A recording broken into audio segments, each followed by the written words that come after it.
Welcome to episode 229 of the Brainy Business, Understanding the Psychology of Why People Buy. Today's Behavioral Economics Foundations episode is all about vulnerability loops.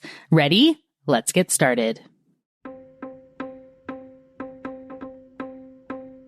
You are listening to the Brainy Business Podcast, where we dig into the psychology of why people buy and help you incorporate behavioral economics into your business, making it more brain-friendly. Now here's your host, Melina Palmer. Hello, everyone. My name is Melina Palmer, and I want to welcome you to the Brainy Business Podcast. Today is a very exciting episode talking about something really critical for fostering strong teams, the vulnerability loop. Many companies and managers have prided themselves on being strong, always showing confidence in the face of any crisis and ensuring that people never show weakness or vulnerability. But is this the best approach? Does unwavering strength make a team stronger? Does exposing your weakness increase the likelihood that people will use it against you? What's the best path for a company, and how should it encourage its teams to act? That answer is coming to you as we dig into the episode and learn all about vulnerability loops. As a quick housekeeping item before we jump in, though, I want you to know that I'm going to mention a lot of past episodes and related books and articles during the show today. But you don't need to take furious notes because I've already done that for you. All the links and a summary of the episode content are waiting for you in the show notes, which can be found within the app you're listening to and at thebrainybusiness.com/229. And as always, because this is a Behavioral Economics Foundations episode, you'll also have a free worksheet waiting there for you to support your note-taking and applicability of the concept. Go ahead and grab that now at thebrainybusiness.com/229. So what is a vulnerability loop anyway? The first time I really spoke with someone in depth about this was with my friend John Levy, who wrote the fantastic book You're Invited and was a guest on the show in episode 150. John and I talked about this in more depth while I was interviewing him for my second book, What Your Employees Need and Can't Tell You, because as you're likely already gathering from the introduction to this episode, while I will be talking about this on a personal relationship level as well, I'm really showcasing the vulnerability loop from the perspective of how to apply this in your teams at work. Before we get into the model and what a vulnerability loop is, I want you to take a moment and think about the people you're most closely linked to. Those you have a really strong bond with. Those people you trust wholeheartedly. Those who you know have got your back no matter what. This could be a family member or a friend, a coworker, and even someone you've never really met in person. Perhaps someone you've been bonded with over social media. You don't have to have known them for a long time either, but that connection can still be incredibly strong, maybe stronger than people you've known your whole life. Now, take a moment to reflect, why do you feel this way about them? Why is it different than anyone else in your life? If it's a coworker, why do you feel more connected to them than your other colleagues, or a friend or cousin, or the countless people you engage with on LinkedIn or Twitter? You get the idea. Try and dig down to the root a bit. Why are they different? When did your opinion of them change? When did this bond get to be stronger than the ones with others in your life?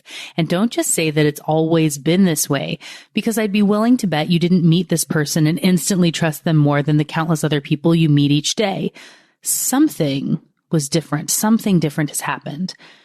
Now that you have your person in mind and are searching for that critical moment, I'm going to talk a bit about the vulnerability loop, which will hopefully help you bring some context to this. When John and I were discussing this, he talked about the idea of having everyone coming together with a shared trust-building experience, like what happens when you pledge a fraternity or a sorority. Even if you didn't pledge a house like that yourself, I didn't either, you've probably seen enough movies to know that there is typically some hazing involved, even if it's frowned upon, and some bonding that the pledge class goes through to prove they're worthy. They all endure something difficult together that creates this lifelong bond. Do you know people who still meet up with their fraternity brothers or sorority sisters every single year after decades? Why did those friendships last longer and stand the test of time, even when the people don't have much else in common at all? This shared experience, where the participants were vulnerable, created a trust bond that is hard to break, even after decades and otherwise drifting apart. So, what about those who didn't pledge a house in college? Perhaps your ride or die friend is someone whom you endured high school with, lots of opportunities to be vulnerable there, or who you shared about parenting insecurities with, or who was part of your training class when you started a new job. The anonymity of social media allows for people to get vulnerable when they otherwise wouldn't as well. Perhaps you opened up to a faceless, code-named person in a way that you don't feel you can around your real life, friends, family, or coworkers. Maybe you took a cooking class with someone, or dance or painting, or anything else where you feel you have no natural talent, and it made you feel a little apprehensive. Again, vulnerable is the key word here today. Bringing your person back in mind, and of course, it's totally okay if this has shifted to someone else now that you're learning more about the vulnerability loop. Try to pinpoint a conversation or experience where you allowed yourself to be vulnerable and they did too. Perhaps it's something I've mentioned, or maybe it's something different. You'll know it when you find it, and potentially there have been multiple over the years with the same person. So try to think back earlier and earlier. What is the first one where things changed? What's really amazing is that it doesn't have to be a long interaction. This could have been only a few seconds, really. A moment where you maybe shared some uncomfortable laughter. Someone made a little joke to start the conversation, perhaps, and the other responded in kind to help the other know they weren't alone. That's all it takes. There are 5 simple steps in the vulnerability loop, a concept that is attributed to Jeff Polzer, Harvard professor in the Department of Organizational Behavior, but was really popularized by Daniel Coyle when he included it in his book, The Culture Code. Even though they may seem random, every vulnerability loop follows the same 5 steps, which are: 1. Person A sends a signal of vulnerability. 2. Person B detects this signal. 3. Person B responds by signaling their own vulnerability. 4. Person A detects this signal. 5. A norm is established, closeness and trust increase. It really is that simple. And yes, these 5 steps, along with some other key stuff from the episode, are on that free worksheet for you, so you can go back and revisit it time and again. And when you look at those steps, you can see where it can really break down quickly if someone isn't ready to be vulnerable. You, person A, send that signal of vulnerability. Nervous laughter, or saying how you feel a little uncomfortable because you don't think you're a great dancer, or saying, I almost didn't come today. Or as with one example Coyle shares in his book, a pilot in crisis who said, anybody have any ideas? Person B might not be paying attention, so they don't detect the signal. But let's say they do and then don't reciprocate. The loop dies before it has any chance to flourish. If you say, I almost didn't come today, and they say, oh, really? I never doubted it for a second. Or if when the pilot or manager says, anybody have any ideas? And the others respond with, well, I don't know, you're the boss. That vulnerability was shut down. It ends there. And to make it a loop, you can't just acknowledge their vulnerability. There's a reason this is broken into 5 steps. It isn't enough to say, oh, why is that? Or something like that. You can do that too, but you need to reveal something vulnerable about yourself to make it be a loop. To show the opposite of this, or missing that step of your own vulnerability, think of a therapist or something like that. When one side, the patient, opens up, they're vulnerable and may trust their therapist not to say anything because they're legally and ethically bound not to. But it isn't a reciprocal trust that you get with the vulnerability loop, because the therapist typically doesn't share anything about themselves and get vulnerable in return. Sure, there are exceptions as with any rule, but in general, that isn't how the relationship works. So if you want the benefit of the loop and the trust that comes with it, you can't just say, and how does that make you feel? Or any other cliche therapist open-ended question. You need to get vulnerable too. And it doesn't mean you have to share the exact same thing. You don't have to be vulnerable about the same thing they were vulnerable about. Instead, it's about the feeling that you get of being a little anxious or nervous, something that you feel vulnerable when you share about it. And you sharing about something that others typically would find vulnerable but doesn't faze you, that doesn't count. You need to be feeling a little uncomfortable to open the door of vulnerability to let trust in. Now, I get that you want to be able to get the trust and closeness without exposing yourself or having that discomfort, but it doesn't work that way. The good news is you don't have to reveal your deepest, darkest secrets or anything. It's just a little something to reciprocate is fine. But remember, you also don't want this to be a someday you'll be cool like me statement. That isn't really being vulnerable. Saying, well, I was scared at first too, but look how great I am now, isn't really the thing needed for that bonding and trust. Instead, you want something that feels a little uncomfortable right now. And you want to be sure to not turn it into a one-upping fest either. There's a really delicate balance here. So you want to hear their vulnerability. You got the trigger. And then there's a little something to help them know that they're not alone, that they're not out on the ledge and you're just going to let them fall. You want to show that there's someone there to support them, to help establish that ongoing loop of trust.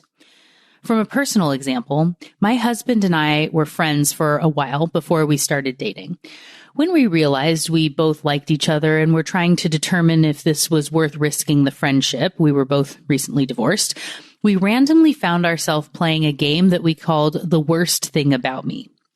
Now, I say randomly, but I've come to learn over the years that my very strategically brained husband has sometimes nudged a conversation to go the way he wants in the past. So I don't want to say he manipulates because it isn't malicious, but he is really good at reading people, especially me, and has a good sense for these things. So for all I know, this was actually part of some genius plan he had worked out. So anyway, The Worst Thing About Me was a game that let us share little things we were sort of insecure about, many of which were things we actually really liked about ourselves on some level, but that over time, whether it was because of previous partners, bosses, friends, family members, or anyone else, maybe hadn't felt fully supported in whatever those items were. So it was a little scary to put out there and own it. These were things we'd learned to suppress or not talk about over the course of time, and were a little nervous to mention to someone that you like and that you want to like you. It started small, and funny enough, on reflection, a lot of the things I now own wholeheartedly that are my most defining characteristics were things I didn't allow to be seen before Aaron and I started dating. Things like, the worst thing about me is I love glitter, or the worst thing about me is I love Harry Potter, or the worst thing about me is I always think I have enough time and end up trying to send one too many emails so I show up late. That isn't something I love about myself today, to be clear, but it can be hard to admit to. It's actually something that's hard for me to admit here publicly and makes me feel a little vulnerable saying it to you even now, but I'm still doing it. And I think that's a big piece of why people feel connected to me after having listened to the podcast for years and years, that you feel like we're connected as if we're having a close conversation one-on-one. Maybe because I do share those moments of vulnerability, and people who then reach out to me and send me emails or connect on LinkedIn or Twitter and share about something they're working on or they're interested in. I think that the listeners for the Brainy Business feel more comfortable connecting with me because I'm willing to share those moments of vulnerability and put it out into the void for hundreds of thousands or millions of people to hear. And it's a little uncomfortable, but it's a really important part of being able to connect with you. So I do it anyway, even though it feels a little bit scary. So back to the story with my husband, we got into more personal stuff as that vulnerability grew, and would then throw in silly stuff sometimes to lighten the mood. My favorite moment was after a particularly deep round of sharing. Aaron said, the worst thing about me is I really love the band Paramore. Nothing against them, of course, but it was hilarious and still one of our favorite jokes many years later. That openness built a real trust and bond that lets us be our full selves with the other person and know that they love us no matter what. We got the scary stuff out there early on, allowed ourselves to be vulnerable, and it gave our relationship a chance to grow. So, what does all this have to do with work? Well, while we don't have to share our deepest, darkest secrets with our teams or be weepy, fragile messes, being strong, silent, unwavering, and confident all the time isn't going to build real trust and bond a team either. We need to be willing to get vulnerable. Brené Brown has popularized this in recent years, and as her TED Talks and books have been consumed in the many, many, many millions, I'm guessing you have at least some familiarity with her message. She's someone who hated the idea of vulnerability and fought it for years in academic research and practice, but found that shame and vulnerability, this willingness to be seen as you are, even when you're uncomfortable, was necessary to be someone who felt worthy of belonging. And don't worry, it doesn't have to be super gushy. As Polzer said, people tend to think of vulnerability in a touchy-feely way, but that's not what's happening. It's about sending a really clear signal that you have weaknesses, that you could use help. And if that behavior becomes a model for others, then you can set the insecurities aside and get to work. Start to trust each other and help each other. If you never have that vulnerable moment, on the other hand, then people will try to cover up their weaknesses, and every little micro task becomes a place where insecurities manifest themselves. And as Daniel Coyle shared in the Culture Code, we have to think about trust differently. As he says there, normally we think about trust and vulnerability the way we think about standing on solid ground and leaping into the unknown. First we build trust, then we leap. But science is showing us that we've got it backward. Vulnerability doesn't come after trust. It precedes it. Leaping into the unknown, when done alongside others, causes the solid ground of trust to materialize beneath our feet. The first person has to go out on the limb, to make the vulnerable leap to start the conversation, to trust that the other person will reciprocate and catch them, and to keep the moment from stopping and falling flat. The second person is key to keeping the loop going, to opening up a little more to show that they can be vulnerable too.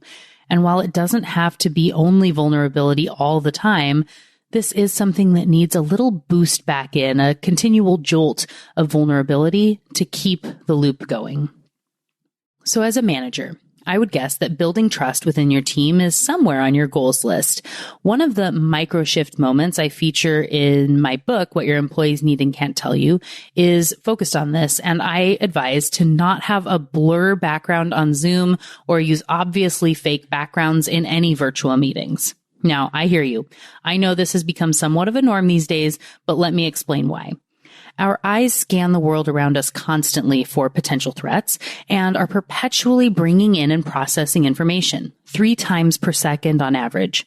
So if you have a blurred background on or a really bad or obvious virtual one, it's essentially sharing continually that you don't trust people enough to let them see the real room you're in. I know that isn't your intention. But that doesn't really matter, as the brain is going to make its own association, and it's important to think about this in the way of what's actually happening instead of what we wish would happen or what we think should happen. So at a recent keynote presentation I was giving on What Your Employees Need and Can't Tell You, someone in the audience asked about how to get this started and how to encourage others on the team to feel like they could remove their blurry backgrounds. My answer, you guessed it, started with the vulnerability loop. I recommended opening up about something yourself first. If you're in a messy room and using the blur, turn it off and explain why. An even better approach would be to have it on, explain why you want to remove it. In this case, because you heard me explaining about how it is potentially fostering distrust, and you want to eliminate that because the team dynamic matters to you. And so you're willing to get a little uncomfortable and let everyone see the space you're in because you trust them to be part of it before you feel it's perfect. They get to see the extra pile of papers in the background or the kids' toys on the floor. By you being the first one, hopefully someone else will feel comfortable enough to do the same. Depending on the team, you might want to tell a key person in advance that you're planning to do this and ask if they would be willing to follow suit to start a snowball effect. But of course, they can't have a perfectly pristine room. They have to be willing to show a space that's a little bit off as well. And do know you can't force it. You want to encourage it, sure. You can say that you hope everyone on the team will feel comfortable enough to show this trust in the team, but let them do so when they are ready. If you force it and make it a requirement, the vulnerability loop and its benefits are gone.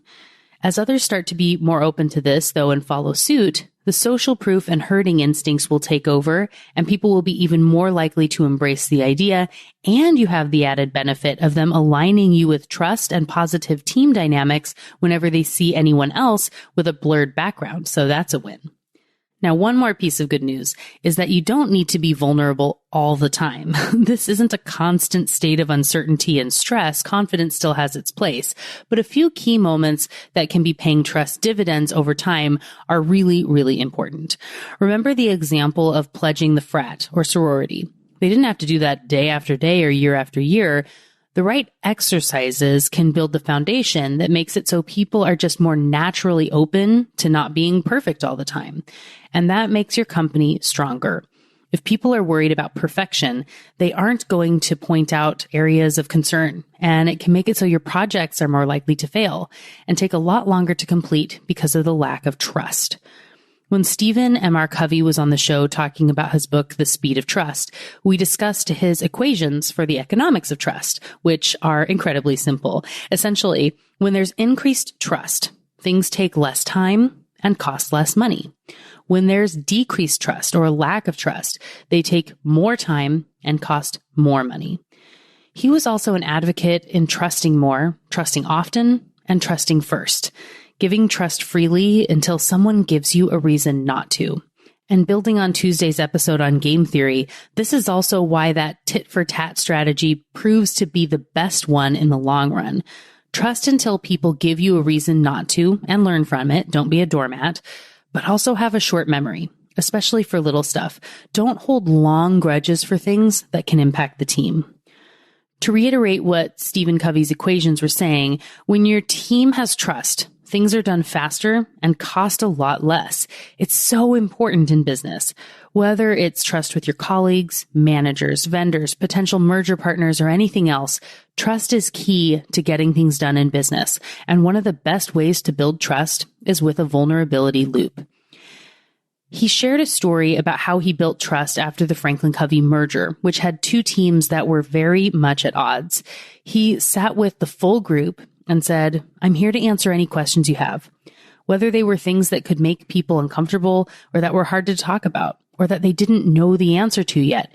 He was there for all of them. He spent hours answering questions, every one that people asked, which I'm sure were of varying levels of pointedness and vulnerability.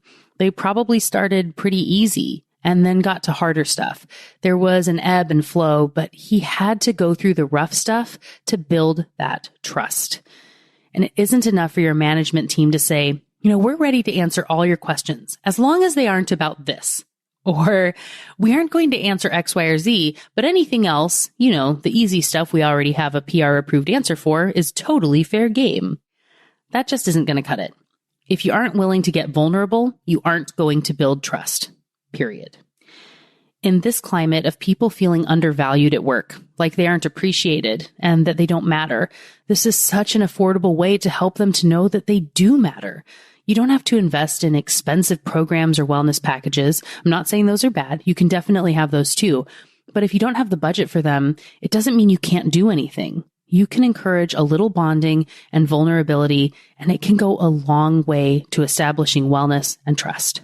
Now, I'm guessing you might be wondering about how you can get your team to start having some of this bonding without fraternity level hazing. And I'm happy to report that it's by no means required to do that to get these benefits. Yes, there are things like trust falls or other intense bonding, but you can also incorporate some good, thoughtful questions, I love that, and see the benefits.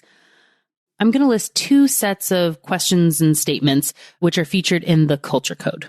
Ready? Here's the first set. What is the best gift you ever received and why? Describe the last pet you owned. Where did you go to high school? What was your high school like? Who is your favorite actor or actress? Okay, here's the second set. If a crystal ball could tell you the truth about yourself, your life, the future, or anything else, what would you want to know? Is there something that you've dreamed of doing for a long time? Why haven't you done it? What is the greatest accomplishment of your life? When did you last sing to yourself, to someone else? These two sets of questions probably seem pretty similar, right?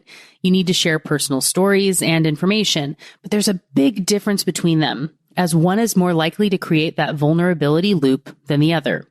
Can you guess which one? And can you identify why?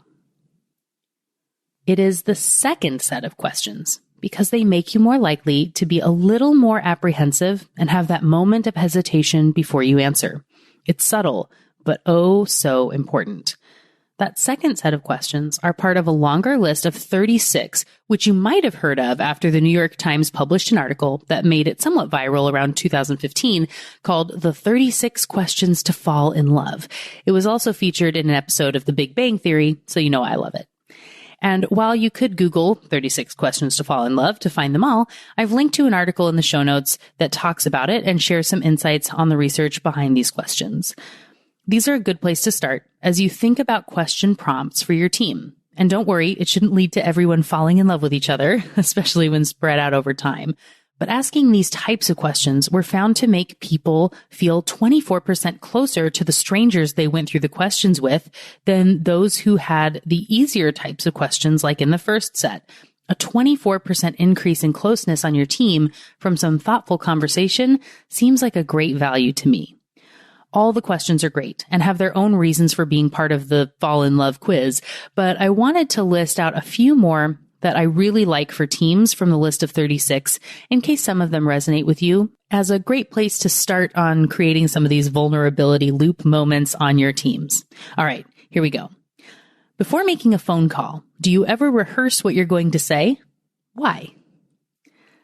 Name 3 things you and your partner appear to have in common. Now, I particularly like this one, and the others like it because of how they can help to trigger the unity principle from Robert Cialdini, which I featured in episode 216.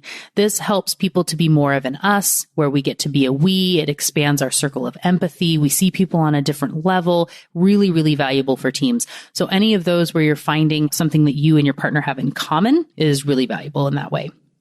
All right, our next question is, for what in your life do you feel most grateful? If you could change anything about the way you were raised, what would it be?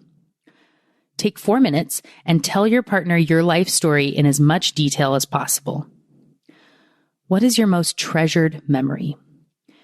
If you knew that in 1 year you would die suddenly, would you change anything about the way you're now living? Why? What does friendship mean to you? Alternate sharing something you consider a positive characteristic of your partner. Share a total of 5 items. Make 3 true we statements each. For instance, we are both in this room feeling. Complete this sentence. I wish I had someone with whom I could share. If you were going to become a close friend with your partner, please share what would be important for them to know. Tell your partner what you like about them. Be very honest this time, saying things you might not say to someone you've just met. Your house, containing everything you own, catches fire. After saving your loved ones and pets, you have time to safely make a final dash to save any one item. What would it be? Why? And yes, I know there was a lot in those questions, and they are part of that freebie worksheet. And again, there is the link to the full article that has all 36 questions, which are broken up into 3 sections that get kind of more vulnerable as you go. So yes, that's all for you in the show notes at thebrainybusiness.com/229. And as you heard those questions, some of them maybe had you thinking, ooh, I couldn't ask that, or I couldn't have my team talk about that, or concerns about what that might open up or how you might not feel comfortable answering the question. Now, I know that this feels a little bit off, but you got to lean into that feeling, right? Because of the vulnerability piece here, the ones that make you feel a little are ones that you want to move forward with. And I challenge you to, practice this with people you already trust, but potentially finding people that you don't have that close of a relationship with and see how you might test with them to see if it can make some headway. Now, one last note before we close out this episode on vulnerability loops. I know I already mentioned that you don't have to have the same exact item or vulnerability that you share with someone else, but the flip of that is that it's really important to not judge someone else's vulnerability. The person you're talking to might share something that feels really scary and personal for them, but it wouldn't be for you. So you might laugh it off or say, "That's dumb. You shouldn't worry about that." If you take nothing else from this episode and the lesson on vulnerability loops, hear and retain this. Being the second person in the loop is key to it being able to form. Make an attempt to be more attentive to the way someone is sharing their message with you. If you're paying attention, it can be easy to see the apprehension that comes with vulnerability, the nervousness and hesitation. Whatever they're sharing, don't minimize it. Everyone has the right to feel hesitation about anything in their life. You probably have something that you think is scary that many others would say comes naturally to them. Remember that. And don't tell people that their concern or fear or hesitation is silly. At the very least, validate it. And if you can, share a little something from your own vulnerability to help create that trust bond. This simple tweak in your approach can help all your relationships get stronger at work and in your personal life.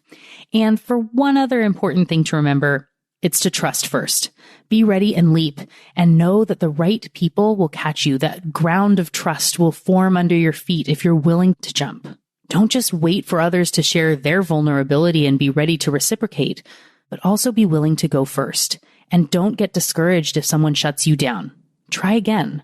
Know that this is an investment in trust and belonging and value. It's worth it. And yes, it is scary, but that feeling of discomfort can be reframed in your mind. Think of that feeling as a positive thing, as showing that you're making strides to be a person of value and helping others to feel more welcome in this world. And isn't that a wonderful thing?